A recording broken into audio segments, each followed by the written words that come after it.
La réunion s'est faite sous haute surveillance. C'est sous cette tente à Kidal, dans le nord du Mali, que le mouvement national de libération de l'Azawad a exprimé son souhait de fusionner avec tous les groupes d'ex-rebelles.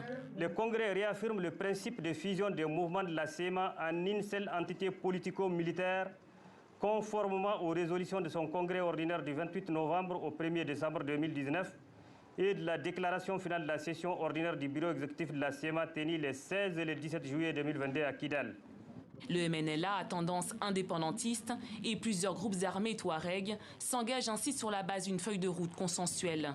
Objectif, devenir une réelle force, tant politique que militaire. Dans le domaine de la politique, c'est une force, surtout dans le domaine sécuritaire. Nos régions, nos populations subissent des exactions extrajudiciaires des groupes extrémistes.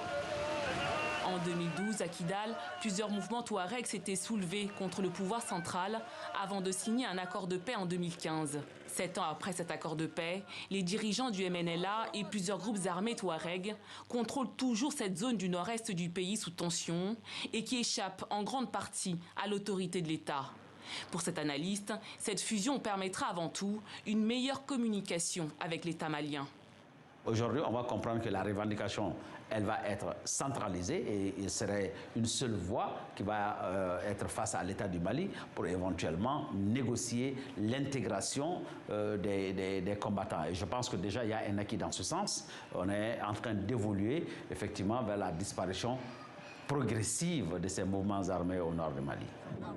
Les autorités maliennes ont annoncé au début du mois la réintégration de quelques 26 000 ex-rebelles, mais les modalités du processus demeurent floues.